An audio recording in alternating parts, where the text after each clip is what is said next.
ಒಂದು ರಾಮಮೂರ್ತಿ ಅವರು ಇವತ್ತು ಈ ಭಾಗದ ಮುಖ್ಯಸ್ಥರಿದ್ದೀರಿ. ತೇಜಸ್ವಿ ಸೂರ್ಯ ನಮ್ಮ ಎಂಪಿ ಇದ್ದಾರೆ.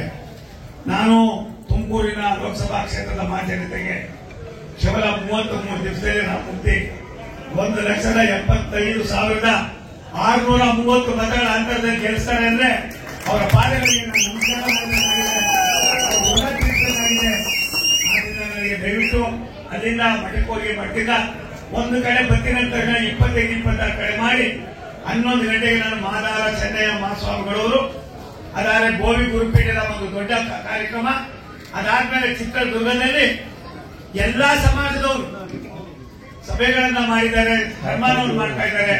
ನನಗನ್ನಿಸ್ತದೆ 3:30-4 ಗಂಟೆಗೆ ನಾನು ನಿಮ್ ಜೊತೆಗೆ ಬಂದು ರಾತ್ರಿ 11 ಗಂಟೆವರೆಗೂ ಇರ್ತೀನಿ. ನಾಳೆ ಬೆಳಿಗ್ಗೆ ಮಧ್ಯಾಹ್ನವರೆಗೂ ಕೂಡ ನಾನು ಇಲ್ಲೇ ಇರ್ತೀನಿ.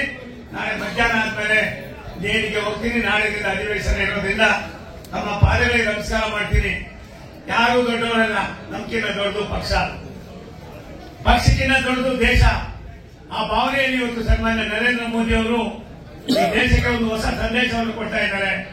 10 ವರ್ಷಗಳಲ್ಲಿ ಯಾವ ಇಲಾಖೆಗೆ ಹೋದ್ರೂ ಕೂಡ ನೋಡ್ತಾ ಇದ್ರೆ ಕೇಂದ್ರ ಸರ್ಕಾರವನ್ನ, ಆ ಸರ್ಕಾರದ ಆಡಳಿತ ವೈಖರಿಯನ್ನ ರಾಜ್ಯ ಸರ್ಕಾರಗಳು 10% ಅಳವಡಿಸಿಕೊಂಡಿದ್ದಾದ್ರೆ ಈ ದೇಶ ರಾಮರಾಜ್ಯ ಆಗ್ತದೆ ಅನ್ನೋದಕ್ಕೆ ಪ್ರಾಯಶಃ ನನ್ನ 35 ವರ್ಷದ ದಿನದ ಅನುಭವವನ್ನು ಇವತ್ತು ಮುಂದೆ ಹಂಚಿಕೊಂಡಿದ್ದೇನೆ ಅಂತ ಮಾತನ್ನು ಹೇಳಿ ಮತ್ತೊಮ್ಮೆ ನಿಮ್ಮೆಲ್ಲರಿಗೂ ಕೂಡ ನಾನು ಅಪಾರಾಗಿರ್ತೀನಿ. ತುಂಬಾ ಜನರಿಗೆ ಮಾತಾಡ್ತಿಲ್ಲ, ದಯವಿಟ್ಟು ಕ್ಷಮಿಸಬೇಕು. ನಾನು 8:30 ಅಲ್ಲಿ ಇರ್ತೀನಂದಿದ್ದೆ. ರವೀಂದ್ರನ ಒಂದು ಒತ್ತಾಯ, ನಿಮ್ಮೆಲ್ಲರ ಒತ್ತಾಯದ ಮೇರೆಗೆ ಬಂದಿದ್ದೇನೆ. ನಾನು ಸಾಯಂಕಾಲ ನಿಮ್ಗೆಲ್ಲ ಸಿಗ್ತೀನಿ. ಯಾರಿಗಾದ್ರೂ ಮನಸ್ಸಿಗೆ ಮುಜುಗರ ಮಾಡ್ಕೊಳ್ಳಿ ಪ್ರಕಾಶನ, ನಾವೆಲ್ಲ ಒಟ್ಟಿಗೆ ಇರೋಣ, ಒಟ್ಟಿಗೆ ಕೆಲಸ ಮಾಡೋಣ. 24 ಗಂಟೆ ದುಡಿದಿರ್ತಕ್ಕಂಥ 100 ಜನ ಈ ಭಾಗದ ಕಾರ್ಯಕರ್ತರಿದ್ದಾರೆ. ಅವ್ರ ಹೆಸರನ್ನ ಹೇಳಿಲ್ಲ ಅಂತ ಯಾರು ಬೇಜಾರು ಮಾಡ್ಕೋಬೇಡ್ರಿ.